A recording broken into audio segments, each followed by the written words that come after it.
So hi people, we're going to be a little bit nostalgic this morning because this is a familiar face. I mean, it's not the exact car, but a familiar face. This 2007 Honda Accord, let me focus on the 2007 Accord EXL V6, just like my Betty White. I wanted to show you guys this car because I did a video with Betty, but I kind of want to do a better one. So for people that didn't know, I had a car exactly like this one, at least when I first bought it. It's a 2007 Accord in taffeta white. I still remember the name, taffeta white pearl.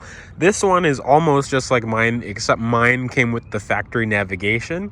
It's pretty much in the same shape that I bought mine 4 years ago too, like the yellow headlights. And taffeta white has this problem where it gets hazy. So, you know, this car needs a nice paint correction, but that's not a big job.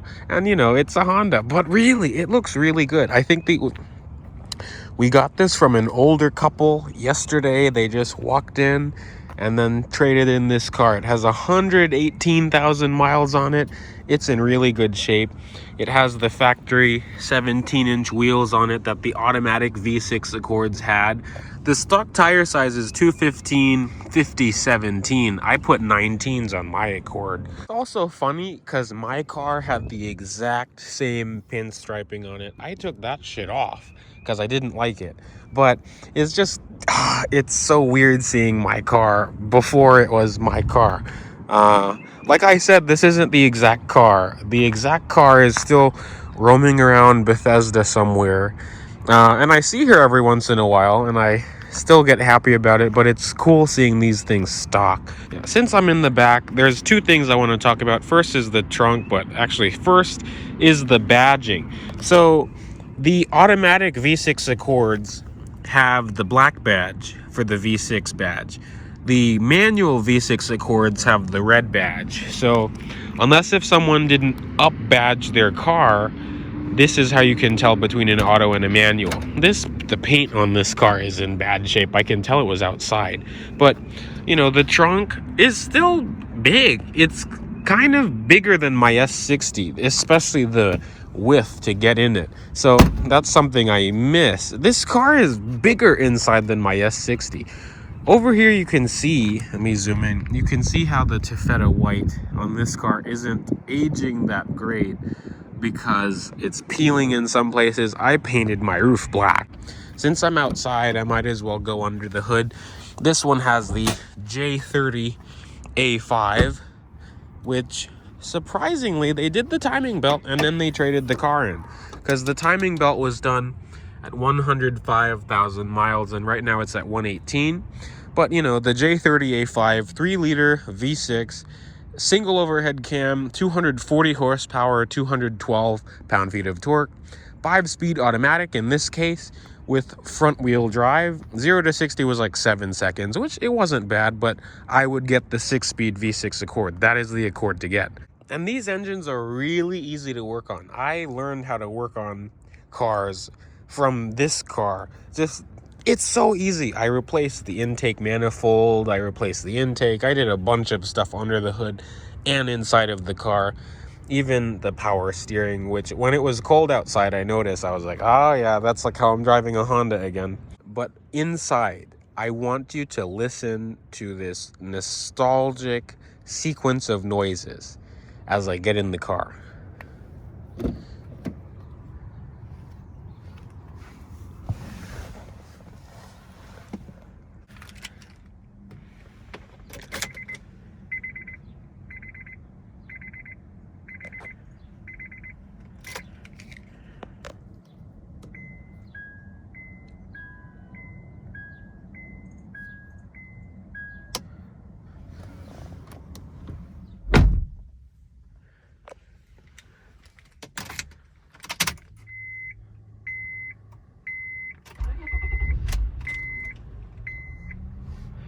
Just such a nice sequence of noises. I always loved the beeps and hearing all the beeps. And the door, it sounds so solid. The quality in this car my car too was just great. The only things that I see on this is the glove box, which 7th gens, the glove box is known to hang like that. My car did the exact same thing. The seats are so comfortable. Let me show you. It's an 8-way power driver seat and a 4-way passenger seat. The seats are really comfortable, and the leather on these mid-2000s Hondas wore pretty nicely. My car was about the same thing, and I just missed the seats, how comfortable they were. But yeah, so as a quick overview of the interior, there's not much to look at, like the 4-spoke steering wheel that was on the Odyssey, and I think just the Accord and the Odyssey shared the same steering wheel, and like other older Hondas, you have VSA, and then you have the sunroof controls over here, and then no automatic headlights or wipers, and then the gauges over here. Then since this one just has the standard audio system and no nav, it's a 6-disc CD changer, dual zone climate control. Very simple, you know. It doesn't have an aux jack, even though it has an aux button. I replaced the head unit in my car though. I also put a push button start kit in it a few years ago, and I did a video on that. I'll probably put that in the top right. And then, like I said, 5-speed automatic, heated seats, little storage under here. God, this is really like getting in my old car. And the cigarette lighter. The glove box is always funky on these cars. Another place where this 7th gen Accord shines is the rear seat legroom, because this is bigger than my S60. Because in my S60, with the seat in my driving position, my knees are like maybe an inch from the seat. I can comfortably stretch my legs out. I have like 5 or 6 inches of legroom. I can spread out. This back seat of this car is a lot bigger. And then you have this center armrest here with the pass-through in the middle. Man, the amount of people that have been in my trunk and that have poked their heads through the pass-through is funny. Yes, people have been in my trunk. But I think that's pretty much it for the interior of this car. So let's take this thing out on a drive. So driving this car it just gives me a crazy amount of nostalgia. Wow, this guy opened the door. But coming from my S60, well, both of my S60s, I do see the difference in ride quality. Oh, Ionic Electric? I don't know. Blue Drive, whatever. But I do see how different these cars feel and drive. Especially this car is just front-wheel drive. The other two were all-wheel drive. It's funny how fast I thought this car was back then, because after this, I got my S60R. Now I have my S60 T6, R design, and those cars are way faster than this one. But this car still has a fun Honda playful feeling to it. I really pushed my car. Let's get on the power here if no one cuts me off. I mean, it's still quick. It still is pretty quick. Especially when VTEC kicks in. And it's also just a weird feeling of how quiet this car is, especially compared to mine, because I put an intake and I had a custom exhaust on that car, and that car sounded really good. So it's weird driving a stock one. The steering on these is hydraulic and it's heavy. I like the steering on this when I'm driving fast or just at higher speeds, because the car feels more stable. But in parking lots, it's kind of too heavy, at least with this car. And I think I'm pretty sure the power steering works like it should, but it's not bad. It's just so nice driving this car, and I miss it. We're gonna do another pull, and I'll be quiet for this one.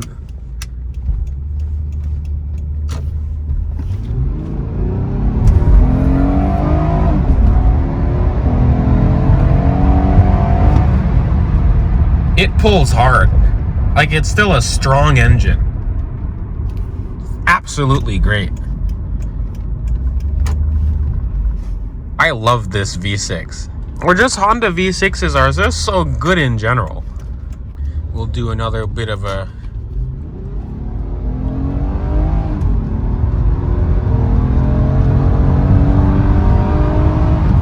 Like, you can hear VTEC kick in. And then there's not a lot of torque steer with these stock. Even with the manuals, they're still good. This is the car that got me into cars and speedy cars, because yeah, I kind of underestimated, like even today, I underestimated how quick this car feels. Just because I'm used to boost now, because it's been like over a year since I've had a boosted car. But this car still feels really good. The power delivery is really smooth. The ride isn't too bad. It is firmer than my Volvos. But that's not really a bad thing. Road noise isn't terrible. I can definitely feel that, it's less isolated, but it honestly doesn't bother me. It didn't bother me then, and it doesn't bother me now. So if you're looking at one of these cars as a first car, I definitely recommend you to get one of these. I really prefer the manual, because if mine was manual, I bet you I would have still been driving it today. So, if you can find one, because they're very hard to find, definitely get one. A second gear pull.